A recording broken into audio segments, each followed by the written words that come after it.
set you. She gonna get you. Blue night shadow, blue night shadow, in the blue night shadow on the run. She's blue night shadow, blue night shadow, shadow.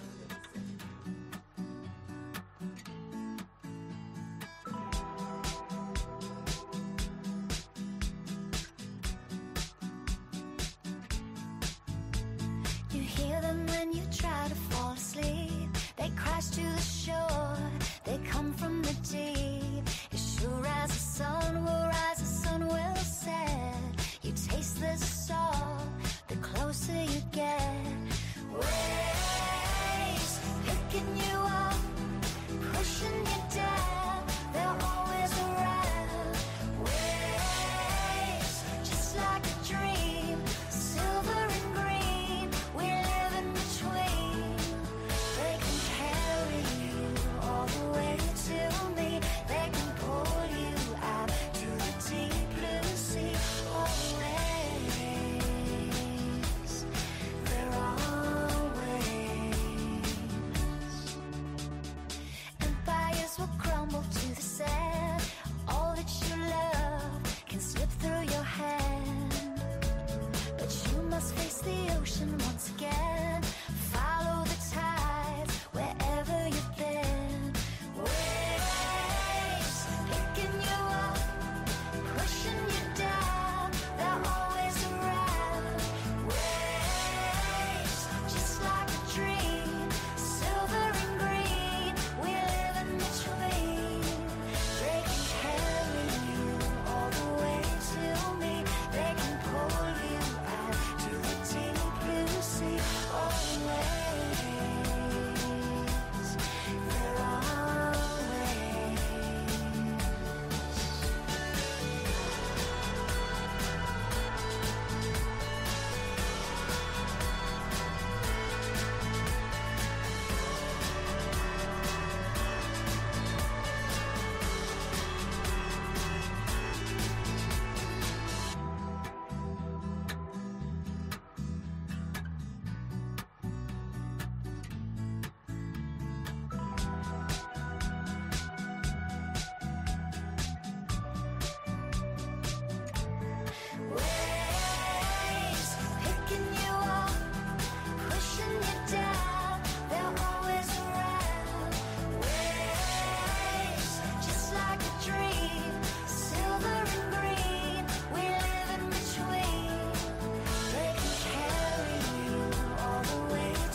explaining the way I'm feeling for all the jealousy I caused you. The snake's the reason why I'm trying to hide. As for all the things you taught me, it sends my future into clearer dimensions. You'll never know how much you hurt me. Stay a minute, can't you see that I wanna fall from the stars straight into your arms. I feel you, I hope you comprehend.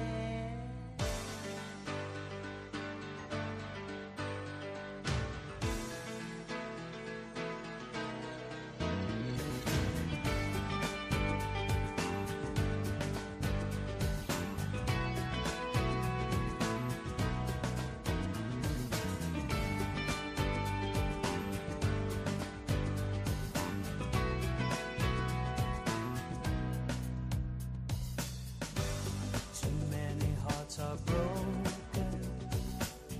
A lover's promise never came with a maybe. So many words I left unspoken. The silent voices are driving me crazy. After all the pain you caused me, making up could never be your intention. You never know how much you hurt me. Stay, can't you see that I wanna fall from the stars straight into your arms. I feel you, I hope you comprehend. I wanna fall from the stars straight into your arms. I feel you, I hope you comprehend. FM 100,6. Ακούς τη φωνή σου.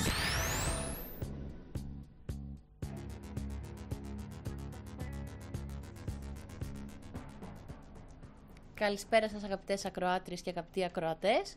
Είμαστε εδώ στο FM 100,6, στο εθελοντικό ραδιόφωνο του FM 100. Είμαστε οι Physics Παρτιζάνοι με την εκπομπή Φυσικά Μαγικά. Και αυτό το απόγευμα κοντά μας έχουμε την κυρία Χολιαστού Μυρτώ, φυσικό, διδάκτορα, με διδακτορικό στο Μετσόβιο Πολυτεχνείο, μετεκπαίδευση στη Γαλλία, και θα μιλήσουμε μαζί της για τη μετρολογία. Η κυρία Χολιαστού, καλησπέρα κυρία Χολιαστού. Γεια σας. Είναι προϊσταμένη στο Εθνικό Ινστιτούτο Μετρολογίας και στο τμήμα των ηλεκτρικών μεγεθών. Ναι. Οπότε θα μιλήσουμε γενικά για τη μετρολογία, αλλά και ειδικότερα για τα ηλεκτρικά μεγέθη που είναι τόσο καθημερινά και μας ενδιαφέρουν πάρα πολύ. Χριστίνα, πες μας τι χρειαζόμαστε για το πείραμα της εβδομάδας. Το πείραμα της εβδομάδας, ίσως δεν τα έχουμε όλοι σπίτι, αλλά είναι πολύ εντυπωσιακό. Χρειαζόμαστε μια παγωθήκη, 6 απλά καρφιά, από ένα καλώδιο να κόψουμε 6 μικρά κομματάκια, να το χωρίσουμε σε 6 μικρά κομματάκια, περίπου των 5 εκατοστών, ένα μικρό LED, δεν ξέρω αν έχει ο καθένας στο σπίτι του, και αυτά. Πολύ ωραία.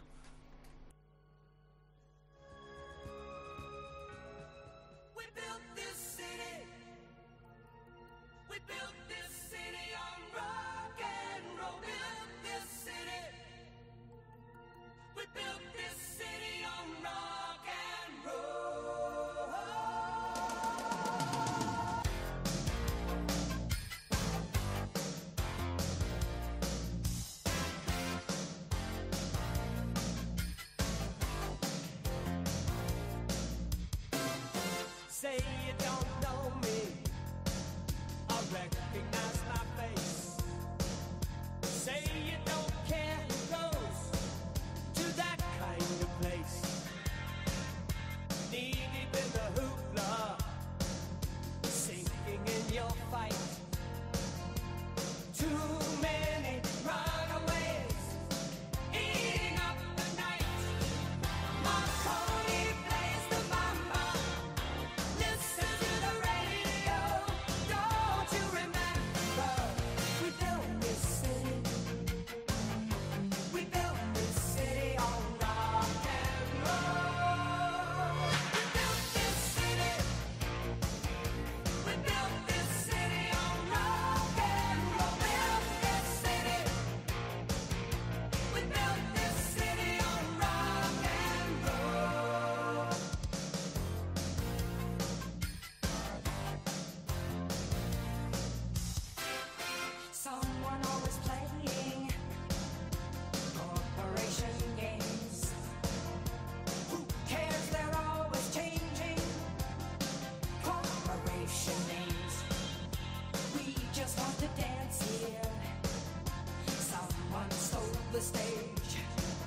Επιστρέψαμε εδώ και πάλι στο στούντιο με την κυρία Χολιαστού Μυρτώ αυτό το απόγευμα μαζί μας.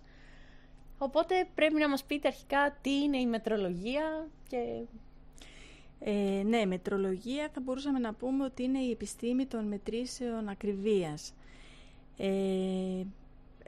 Σε κάθε είδους μέτρηση που κάνουμε πρέπει να είμαστε σίγουροι για το πόσο σωστή είναι αυτή και πώς είναι η αβεβαιότητα, θα λέγαμε, της μέτρησης που κάνουμε. Η μετρολογία χωρίζεται σε 3 βασικούς κλάδους, μπορούμε να πούμε. Ο ένας είναι η επιστημονική μετρολογία, που αφορά τα πειράματα που γίνονται για την πρόοδό της, την εξέλιξη των μεγεθών που εμπλέκονται και των προτύπων. Θα το πούμε παρακάτω περισσότερα γι' αυτό. Η βιομηχανική μετρολογία, που αφορά τη βιομηχανία και τα όργανα που χρησιμοποιούν και τις μεθόδους που χρησιμοποιούν. Και τρίτον, η νομική μετρολογία, που είναι και αυτή που αφορά κυρίως τον κόσμο. Δηλαδή έχει σχέση με ό,τι αφορά τον άνθρωπο. Να πω ένα παράδειγμα, ας πούμε, όταν βάζουμε βενζίνη στο αυτοκίνητο, πώς ξέρουμε ότι μετράει σωστά η αντλία βενζίνης. Αυτό υπόκειται στη νομική μετρολογία δηλαδή. Ακριβώς, στη νομική μετρολογία. Ή όταν η ΔΕΗ καταγράφει με το μετρητή μας ένα ποσό και πληρώνουμε φυσικά κάθε μήνα, αν αυτό είναι σωστό η καταγραφή. Όλα αυτά υπόκειται στη νομική μετρολογία. Πολύ σημαντικό το τελευταίο. Άρα η νομική είναι αυτή που χρησιμοποιείται στην καθημερινότητά μας και που μας αφορά. Ναι, έχει άμεσο αντίκτυπο στον άνθρωπο. Κατά τα άλλα, οι υπόλοιποι κλάδοι στην καθημερινότητά μας πώς μπορούν να εφαρμόζονται, μας είναι σημαντικοί. Φυσικά τα επιτεύγματα της επιστημονικής μετρολογίας εφαρμόζονται στις μετρήσεις και τελικά στα όργανα που χρησιμοποιούνται και από τα πανεπιστήμια και σε όργανα που μπορεί να έχουμε στο σπίτι και να χρησιμοποιούμε. Πολύ ωραία. Ναι. Εδώ στην Ελλάδα υπάρχει κάποιος φορέας που ασχολείται με τη μετρολογία των μεγεθών? Το Ελληνικό Ινστιτούτο Μετρολογίας ιδρύθηκε το 1994 με νόμο του κράτους. Κάθε κράτος οφείλει να έχει ένα Ινστιτούτο Μετρολογίας, Εθνικό Ινστιτούτο, και να τηρεί τα εθνικά πρότυπα. Στην Ελλάδα υπάρχει ένα Εθνικό Ινστιτούτο και αυτό βρίσκεται εδώ στη Θεσσαλονίκη. Όλος παραδόξου. Όταν ιδρύθηκε υπήρχε η επιθυμία για αποκέντρωση και ήταν λογικό να ιδρυθεί στη Βόρεια Ελλάδα, που είναι και κέντρο εμπορίου. Έτσι λοιπόν ιδρύθηκε εκεί, βρίσκεται στη Σύνδο, στη βιομηχανική περιοχή της Σύνδου, και ο ρόλος του Ινστιτούτου Μετρολογίας είναι να τηρεί τα εθνικά πρότυπα και τις μονάδες του Διεθνούς Συστήματος Μονάδων. Μπορούμε να πούμε ποιες είναι αυτές λίγο παρακάτω. Είναι να στηρίζει το κράτος στην εφαρμογή των μεγεθών αυτών και να παρέχει συμβουλευτικές υπηρεσίες είτε προς το κράτος, είτε προς ιδιώτες, είτε προς τους πολίτες, προς οποιοδήποτε τις χρειάζεται. Πολύ ωραία. Πολύ καλό αυτό. Άρα το Ινστιτούτο εδώ πέρα έχει κάποια εργαστήρια, χωρίζεται σε κάποιους τομείς, καλύπτουμε όλα τα μεγέθη. Ναι, ακριβώς. Το Ινστιτούτο περιλαμβάνει 3 βασικές διευθύνσεις μεγεθών. Η μία είναι των φυσικών μεγεθών, που περιλαμβάνει τα μεγέθη της θερμοκρασίας, της εργασίας, του μήκους. Τώρα δεν θα τα πω και όλα. Καλά, λίγο. Μετά είναι η διεύθυνση των ηλεκτρικών μεγεθών, που περιλαμβάνει, εκτός από τα βασικά ηλεκτρικά μεγέθη που είναι η ηλεκτρική τάση, το ρεύμα, η αντίσταση, χωρητικότητα, αυτοπαγωγή κλπ. Περιλαμβάνει και το χρόνο και η συχνότητα, που είναι πάρα πολύ βασικά μεγέθη, και μάλιστα ο χρόνος είναι και βασική μονάδα του Διεθνούς Συστήματος Μονάδων. Αυτό λογικά το μαθαίνουν τα παιδιά από το δημοτικό ίσως. Ναι. Γενικά υπάρχει μια σύγχυση των μαθητών όσον αφορά τις μονάδες και γιατί τις χρησιμοποιούμε και ποιες είναι οι σωστές και ποιες είναι οι λάθος και γιατί χρησιμοποιούμε αυτές στο ΕΣΑΙ και γιατί όχι. Ακριβώς. Νομίζω ότι επίσκεψη, ας πούμε, μαθητών στο Ινστιτούτο μας, όπως έχει συμβεί στο παρελθόν. Πολλά σχολεία έχουν κάνει επισκέψεις σε εμάς και βλέπουν τα εργαστήρια, την εφαρμογή των μονάδων και έτσι τα συσχετίζουν με την πραγματικότητα. Δεν είναι πια γραμμένα στο βιβλίο τους και Συνήθως για ασκήσεις. ναι. Τα παιδιά τα οποία είναι στη Θεσσαλονίκη ή στη Βόρεια Ελλάδα γενικώς, που μπορούν να έρχονται στο Ινστιτούτο. Ναι, οι μικροί μαθητές σίγουρα, αλλά έχουμε και επισκέψεις φοιτητών από πανεπιστήμια σε όλη την Ελλάδα. Είτε από την Αθήνα, είτε από την Κοζάνη, ας πούμε, από το ΤΕΗ. Πολύ ωραία. Είναι σημαντικό έτσι να λέμε ο χρόνος στο χαρτί και να βλέπουμε πώς υλοποιείται η μονάδα του χρόνου στην πράξη. Πείτε μας, υπάρχει και μια μέρα που το Εθνικό Ινστιτούτο Μετρολογίας έχει ανοιχτές τις πόρτες και είναι η Διεθνής ημέρα της μετρολογίας. Είναι η Παγκόσμια ημέρα μετρολογίας που είναι στις 20 Μαΐου. Είναι η ημέρα που ιδρύθηκε το Διεθνές Γραφείο Μέτρων και Σταθμών. Και από τότε η ημέρα αυτή ορίζεται σαν Παγκόσμια ημέρα μετρολογίας. Και μπορούν να επισκέπτουν το Ινστιτούτο μας και απλοί πολίτες, είτε σχολεία, και να δουν από κοντά στην πράξη τα όργανα που χρησιμοποιούμε, πειράματα που μπορεί να κάνουμε τη μέρα αυτή έτσι για επίδειξη. Ωραία. Να το έχουμε υπόψη μας λοιπόν στις 20 Μαΐου. 20 Μαΐου συγκεκριμένο. Ανεξάρτητα αν θα Είναι πάει Σάββατο, παγκοσμίως. Κυριακή, Δευτέρα κτλ. Έχει οριστεί παγκοσμίως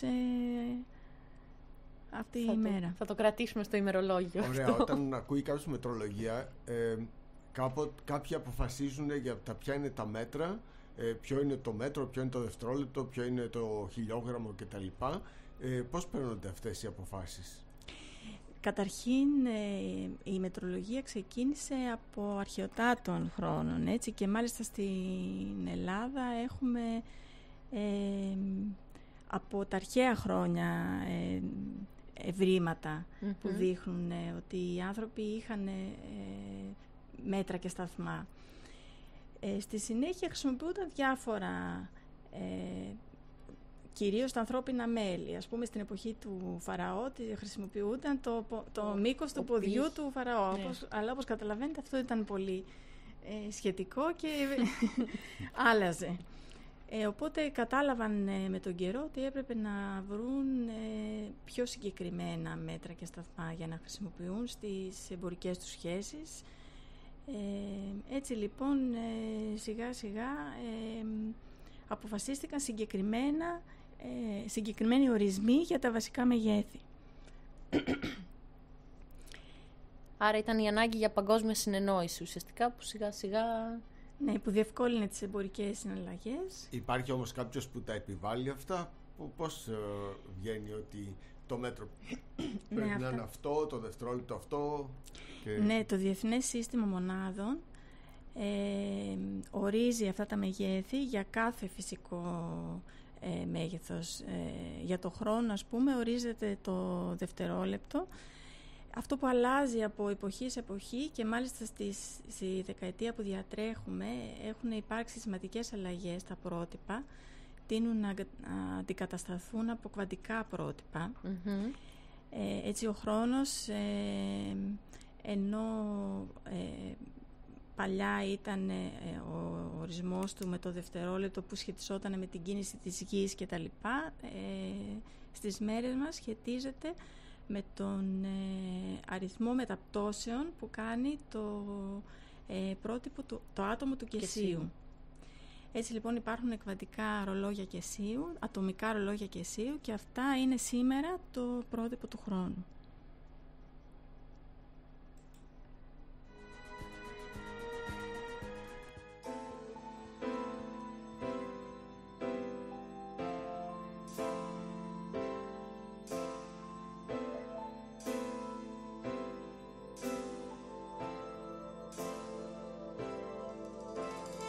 Been alone with you inside my mind,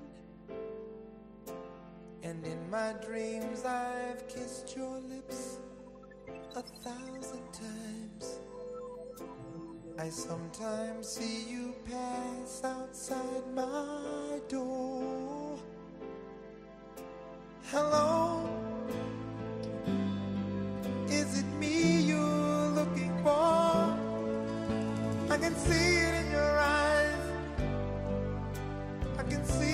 your smile. You're all I've ever wanted, and my arms are open wide. 'Cause you know just what to say, and you know just what to do. And I want to tell you so much. I love you.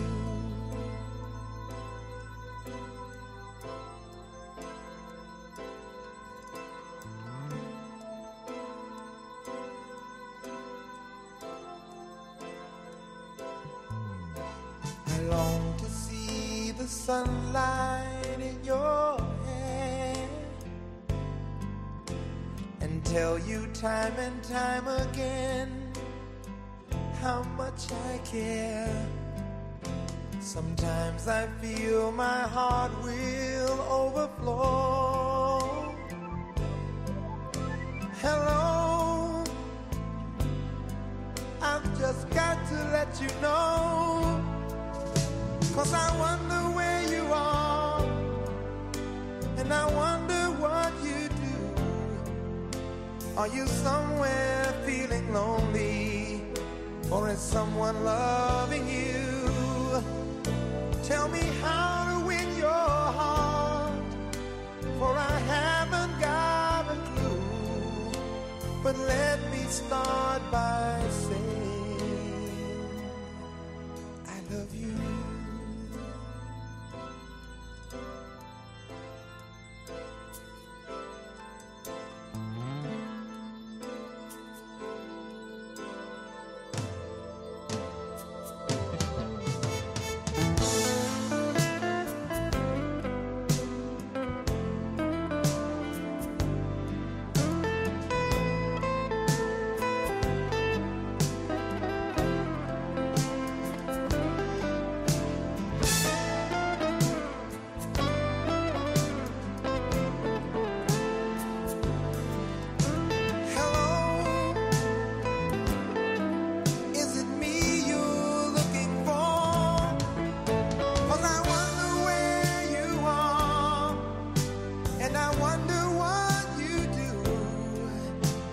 Are you somewhere feeling lonely?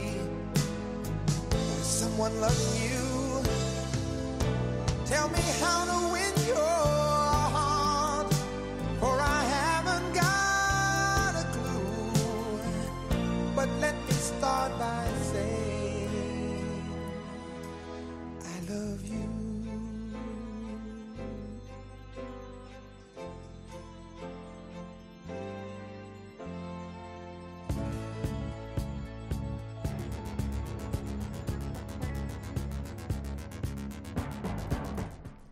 Επιστρέψαμε και πάλι εδώ στο στούντιο με την κυρία Μυρτώ Χολιαστού και για να πιάσουμε τη μετρολογία λίγο από την άκρη για να καταλάβουμε πάνω κάτω τι είναι στο ψαχνό της, θα λέγαμε.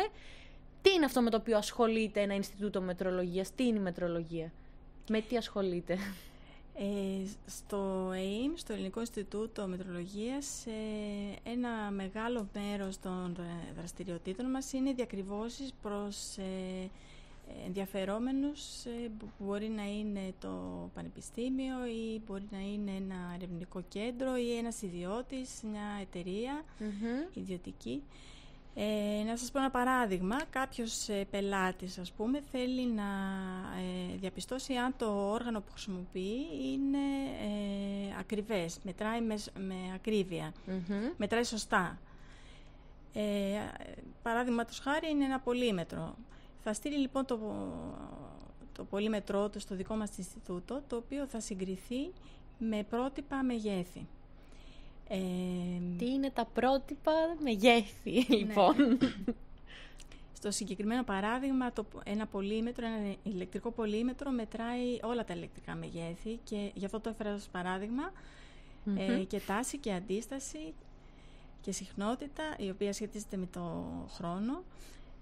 Ας πάρουμε για παράδειγμα την τάση. Όταν θέλουμε να διαπιστώσουμε αν το πολύμετρο μετράει σωστά το μέγεθος τάση, πρέπει να συγκρίνουμε τη μέτρησή του με μία πρότυπη μέτρηση τάσης. Έτσι λοιπόν πρέπει να διαθέτει το Ινστιτούτο, και αυτός είναι και ο ρόλος του ως να διαθέτει το πρωτεύον πρότυπο τάσης. Πολύ ωραία. Αυτό στις μέρες μας, όπως είναι αποδεκτό και από όλα τα Ινστιτούτα στον κόσμο, είναι το κβαντικό πρότυπο Josephson.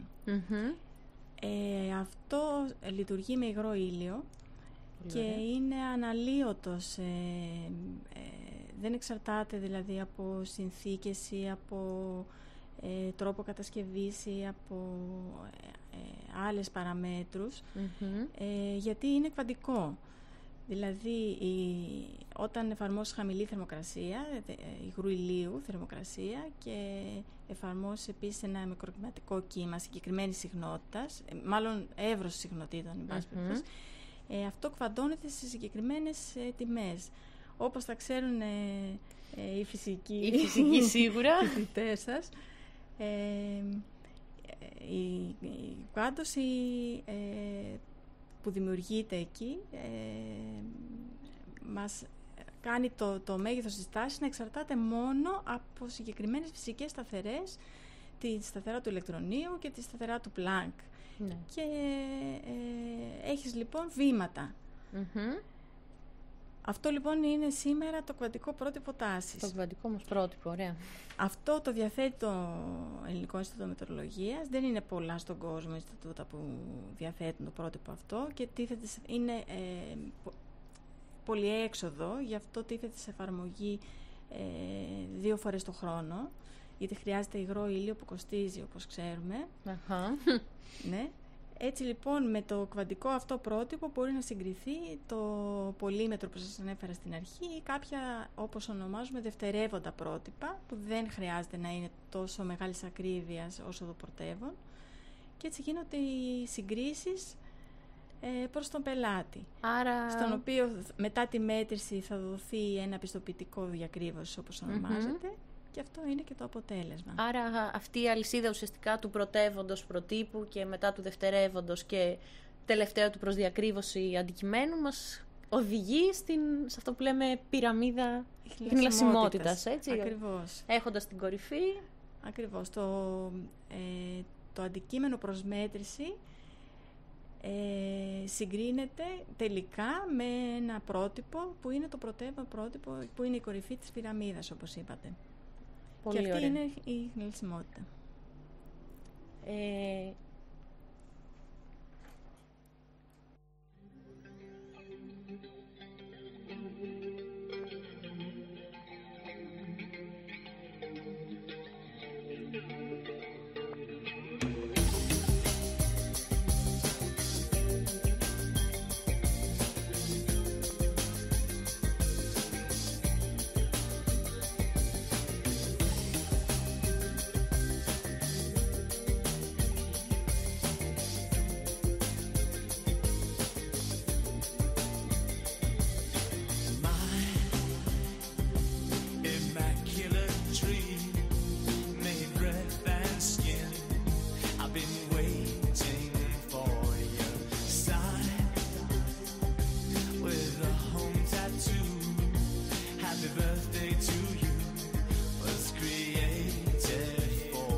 like a radio tune.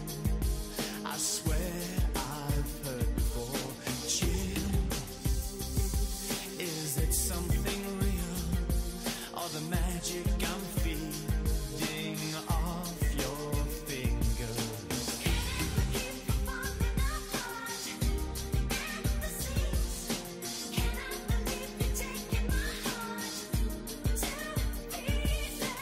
Lost in a snow-filled sky, we'll make it alright to come undone. Now we'll try to stay blind to the hope and fear outside.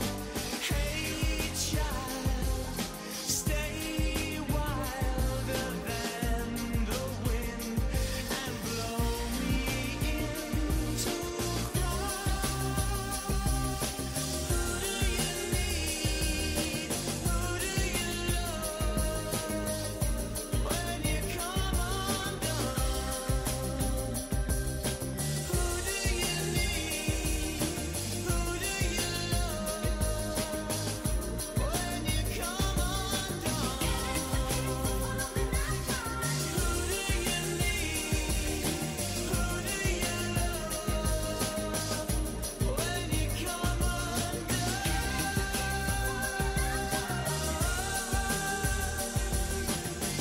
do you need? Who do you love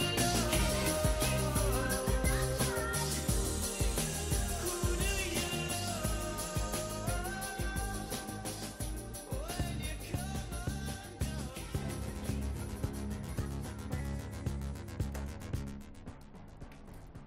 Φίλες ακροάτριες και φίλοι ακροατές, ακούτε τη ζωντανή εκπομπή Φυσικά Μαγικά, η επιστήμη εκτός ύλης με τη ματιά το Physics Παρτιζάνη, εδώ από την φιλόξενη συχνότητα του FM 100,6 του Εθελοντικού Δημοτικού Ραδιοφώνου της Θεσσαλονίκης. Όπως κάθε Τρίτη, έτσι και σήμερα 7 με 8 το απόγευμα, είμαστε μαζί σας. Μπορείτε να μας βρείτε στη διεύθυνση Στη διεύθυνση φυσικαμαγικά@gmail.com και στη σελίδα μας στο Facebook Physics Παρτιζάνη. Δεχόμαστε εκεί μηνύματα εννοείται. Επίσης μπορείτε να μας παίρνετε ζωντανά στο στούντιο στο τηλέφωνο 2310 272 040. Οπότε συνεχίζουμε τη συζήτησή μας σχετικά με τη μετρολογία. Έχουμε μαζί μας την διδάκτορα κυρία Χολιαστού Μυρτώ και ήταν να φτάσαμε στο σημείο να μιλήσουμε για το πώς είμαστε σίγουροι ότι το πρωτεύον πρότυπο μετράει σωστά. Ναι. Όλα τα Ινστιτούτα Μετρολογίας των διαφόρων χωρών συγκρίνουν τις μετρήσεις μεταξύ τους με τις λεγόμενες διεργαστηριακές συγκρίσεις μεταξύ των Ινστιτούτων. Δηλαδή, φανταστείτε ένα πρότυπο προσμέτρηση, ένα πρότυπο ακριβίας, ας πούμε το πολύμετρο που λέγαμε προηγουμένως, αλλά υψηλών προδιαγραφών, το οποίο μετακινείται από Ινστιτούτο σε Ινστιτούτο, από χώρα σε χώρα και το κάθε Ινστιτούτο κάνει τις μετρήσεις του.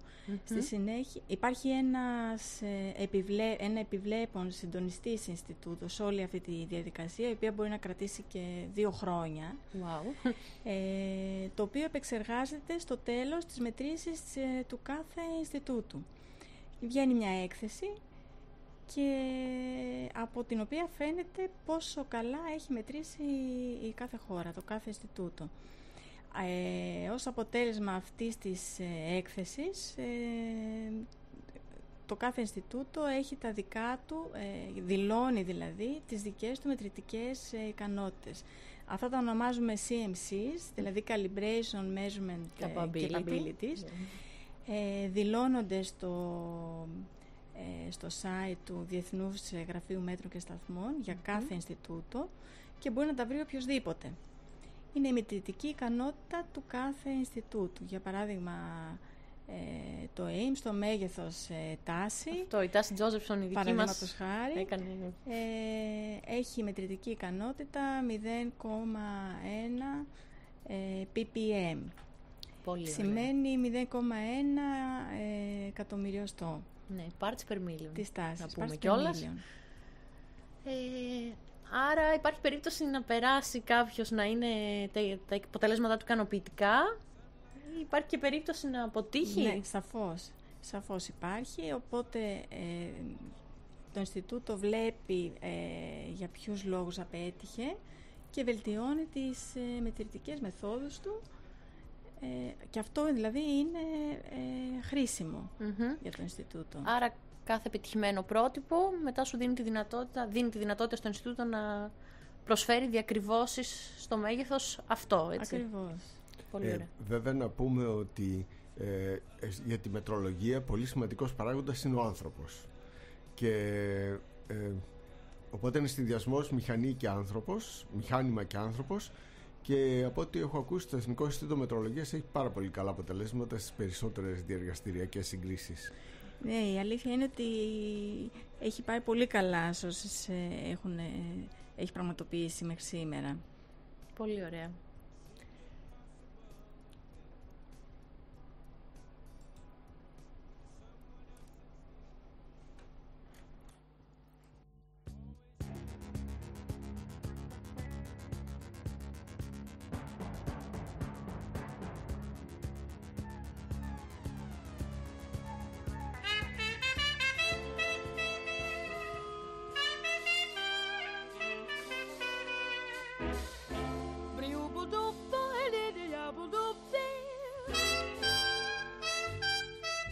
Stars shining bright above you. Night breezes seem to whisper, I love you. Birds singing in the sycamore tree. Dream a little dream of me. Say nighty-night and kiss me. Just hold me tight and tell me you'll miss me. While I'm alone and blue as can be, dream a little dream of me. Stars fading, but I linger on, dear. Oh, how you linger on. Still craving your kiss. How you crave my kiss. Now I'm longing to linger till dawn, dear. Just saying this. Give me a little kiss, sweet dreams, till sunbeams find you. Sweet dreams that leave all worries behind you. But in your dreams, whatever they be, dream a little dream of me. Buzz, buzz, buzz, buzz, buzz, buzz, buzz, fading, but I linger on, dear. Still craving your kiss. Yeah, I'm longing to linger till dawn, dear. Just saying this. Sweet dreams, dreaming till sunbeams find you. Keep dreaming. Gotta keep dreaming. Leave the worries behind you. But in your dreams, whatever they be, you've gotta make me a promise. Promise to me you'll dream. Dream a little dream of me.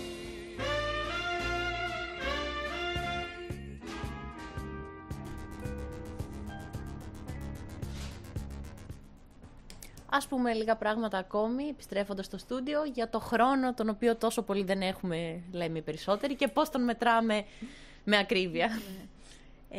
Να πούμε εν συντομία ότι το Ελληνικό Ινστιτούτο Μετρολογίας είναι υπεύθυνο για την τήρηση του εθνικού χρόνου, και να το συνδέσουμε και με αυτό που είπαμε προηγουμένως, με τα CMCs, πώς δηλαδή τηρεί το χρόνο το Ινστιτούτο. υπάρχει μια διαδικασία ώστε να στέλνει τα δεδομένα του κάθε μήνα στο Διεθνές Γραφείο Μέτρων και Σταθμών και έτσι να συμμετέχει στην παγκόσμια ώρα, το UTC το λεγόμενο, δηλαδή Universal Time Coordinated. Στην πραγματικότητα, με δύο λόγια να πω ότι η μέτρηση αυτή γίνεται ως εξής. Το ΕΙΜ βλέπει ταυτόχρονα με το Διεθνές Γραφείο Μέτρων και Σταθμών κάποιους δορυφόρους που περνούν από πάνω. Η ρομποτή, ναι. Στο σημείο αυτό. Πρέπει λοιπόν, αυτή η διαδικασία λέγεται ταυτόχρονη παρακολούθηση, common view. Στέλνει λοιπόν τα δεδομένα που αφορούν το common view του ίδιου δορυφόρου και από το ΕΙΜ και από το Διεθνές Γραφείο Μέτρων και Σταθμών. Και έτσι γίνεται η συλλογή δεδομένων. Αυτή τη στιγμή συλλέγονται δεδομένα από εκατοντάδες ρολόγια σε όλο τον κόσμο. Στην Ευρώπη είναι πάνω από 200 νομίζω. Και ο μέσος όρος αυτών δίνει την παγκόσμια ώρα. Φυσικά υπάρχουν και διορθώσεις αυτό το χρόνο λόγω ατμόσφαιρας και τα λοιπά, απόστασης. Πολύ ωραία. Να πούμε ότι στο Facebook θα ανακοινώσουμε την ιστοσελίδα του Εθνικού Ινστιτούτου Μετρολογίας, οπότε οι ακροατές μπορούν να έχουν πρόσβαση στην ιστοσελίδα, όπου εκεί πέρα μπορούν να δουν και την ώρα Ελλάδος. Ακριβώς. Την ακριβέστατη ώρα Ελλάδος. Να ευχαριστήσουμε την κυρία Χολιαστού Μυρτώ που ήταν σήμερα μαζί μας. Και εγώ ευχαριστώ. Και πιθανόν να σας καλέσουμε και άλλη φορά για να μιλήσουμε περισσότερο για πιο ειδικά τα ηλεκτρικά θέματα, κιόλας. για τα ηλεκτρικά. Και τώρα πάμε στην ερώτηση της εβδομάδας. Λοιπόν, η ερώτηση της εβδομάδας ήταν πολύ ενδιαφέρουσα και ήταν η εξής. Γιατί όταν περνάμε κάτω από τους μεγάλους πυλώνες της ΔΕΗ ακούμε έναν θόρυβο, ένα παλμό, θόρυβο, γρατζούνισμα, οτιδήποτε. Αυτό που συμβαίνει είναι αυτό που λέμε corona effect. Ο κύριος Πριμεράκης που είναι εδώ δίπλα μου θα μας πει λίγα πράγματα περισσότερα. Ένα βόμβο ακούμε. Βόμβο. Το corona effect είναι ένα φαινόμενο το οποίο παρατηρείται πάνω σε αγωγούς οι οποίοι έχουν πάρα πολύ υψηλή τάση, οι οποίοι λόγω του υψηλού πεδίου αρχίζει πλέον και η περιβάλλουσα ατμόσφαιρα να γίνεται αγώγιμη, οπότε έχουμε θερμαίνεται και ο αέρας κοντά, είναι σχεδόν σε κατάσταση πλάσματος, γι' αυτό γίνεται και αγώγιμος, και επειδή είναι εναλλασσόμενο το ρεύμα στους 50 κύκλους, αυτό το φαινόμενο παλινδρομεί, ας το πούμε, οπότε έχουμε θέρμανση και το αέρα στους 50 κύκλους, στα 50 Hz, οπότε ταλαντώνεται ο αέρας γύρω στην επιφάνεια του καλωδίου, γι' αυτό και ακούμε έναν ήχο των 50 Hz, το οποίο είναι χαμηλός και το ακούμε σαν βόμβο, και βέβαια γίνονται και μικρές κενώσεις ηλεκτρικές εκεί κοντά και ακούμε και κανένα χριτς. Αυτό το φαινόμενο είναι πολύ πιο ακουστό για παράδειγμα σε ένα μετασχηματιστή Tesla, όπου έχει πολύ υψηλή συχνότητα, και τώρα είναι και της μόδας να κάνουν τα ποινία Τέσλα που τραγουδάνε, όπου είχε και στην εκπομπή παλιά αυτή που ήταν με το που είχε και στο Sky, που ήταν με κάτι που δοκιμάζανε διάφορες υποθέσεις και αυτά, είχαν φτιάξει ένα τέτοιο, υπάρχουν και μουσικά, Mythbusters, και υπάρχουν τώρα και κάποια που κάνουν σε επίδειξη που είναι Τέσλα, τα οποία τραγουδάνε, είναι τα singing. Θα φτιάξουμε κι εμείς ένα σύντομα. Λόγω του corona effect. Οπότε αν μπορούν να παράγουν τα 50 Hz, μπορούν να ακούσουν και μουσική, και υπάρχουν μάλιστα και κατασκευές οι οποίοι κάνουν τέτοιο Twitter, ας πούμε, για αναπαραγωγή υψηλών συχνοτήτων. Μάλιστα. Και πάμε στο πείραμα της εβδομάδας. Λοιπόν, στο πείραμα της εβδομάδας, αν έχουμε αυτή την παγωθήκη που έχουμε σπίτι μας, ή και αυγοθήκη, την σταθερή όμως, όχι την ζελατινένια, γεμίζουμε τα 6 cups με ξύδι. Τις 6 θήκες, ναι. Τις 6 θήκες, και κάθε καρφί που έχουμε, τυλίγουμε γύρω από το κεφάλι το μισό έχουμε 5 καρφιά και 5 κομμάτια καλώδιο. Τυλίγουμε το 1/3 του καλωδίου γύρω από κάθε κεφάλι καρφιού και ενώνουμε ουσιαστικά τις θήκες μεταξύ τους, τοποθετώντας στη μία θήκη το καρφί, στην άλλη το καλώδιο. Καρφί, καλώδιο, καρφί, καλώδιο. Και αφού κλείσουμε αυτό το κύκλωμα, θα λέγαμε, αν βάλουμε το λεντάκι μας ανάμεσα σε ένα καρφί και ένα καλώδιο σε οποιαδήποτε θήκη, θα δούμε ότι αυτό φωτοβολεί. Το καλώδι βέβαια γυμνωμένο, το χαλκό που έχει μέσα το καλώδι και όχι ότι να βάζουμε χαλκό. Χάλκινο, ναι. Ναι, να μην είναι βερνικωμένο το καλώδι. Το καλώδι και να μέσα να είναι χάλκινο, κόκκινο, να μην είναι άλλο. Ακριβώς, και να μην είναι σκουριασμένο, να μην έχει πάρει πράσινο χρώμα, ναι, και να μην υπάρχει άλλο μέταλλο, ναι. Και είναι σημαντική αυτή η διαδοχή του χαλκού με το καρφί, γιατί τότε δημιουργείται μια διαφορά δυναμικού. Και μια που είχαμε σήμερα το θέμα της μετρολογίας, παλιότερα η τάση αναφοράς γινόταν από πρότυπο γαλβανικό στοιχείο. Στο πανεπιστήμιο έχω ένα τέτοιο γαλβανικό στοιχείο, το οποίο δίνει την τάση του 1 βολτ κάπου σε 4 με 5 δεκαδικά ψηφία στους 20 βαθμούς Κελσίου. Εδώ, φίλες ακροάτες και φίλοι ακροατές, τελειώνει η σημερινή μας εκπομπή. Ήταν η ζωντανή εκπομπή Φυσικά Μαγικά, η επιστήμη εκτός ύλης, με τη ματιά το Physics Partizani, εδώ από τη φιλόξενη συχνότητα το FM 100,6 του Εθελοντικού Δημοτικού Ραδιοφώνου της Θεσσαλονίκης. Να αναγγείλουμε μια επικείμενη εκδήλωση που θα κάνουν οι Physics Partizani. Η επόμενη μας εκδήλωση λοιπόν θα είναι στις 30 Νοεμβρίου στην Καστοριά, όπου σε έναν πολύ όμορφο χώρο θα... Το αρχοντικό του Βέργου. Από τις 5 μέχρι τις 9 το βράδυ θα προσκαλούμε όλους τους πολίτες της Καστοριάς, από μικρούς μέχρι μεγάλους, για να τους δείξουμε διαδραστικά πειράματα πάνω στην επιστήμη. Γιατί... ναι. Όπου θα διασκεδάσουν βλέποντας τα διαδραστικά πειράματα, θα παραξενευτούν και θα πιστεύω ότι θα αποκτήσουν ότι το ενδιαφέρον για τις φυσικές επιστήμες, και ότι οι φυσικές επιστήμες δεν είναι μόνο για τα λαμπρά μυαλά, αλλά είναι για όλους και απλώς χρειάζεται παρατηρητικότητα, γιατί υπάρχει γύρω μας στην καθημερινότητα. Ναι, η εμπειρική γνώση είναι η πιο δυνατή ούτως ή άλλως στους μικρούς ιδιαίτερα. Να ευχαριστήσουμε επίσης την Έλενα που μας άκουσε, τη Μαριάννα, τη Μαρία, τον Νίκο, τον Κωνσταντίνο, αγαπημένος ακροατής, τον Αντώνη, τον Σωτήρη, τον Γιάννη και τους υπόλοιπους που δεν πρόλαβα ακόμη να σημειώσω. Καλό σας βράδυ. Καλό βράδυ. Εγώ πρέπει να...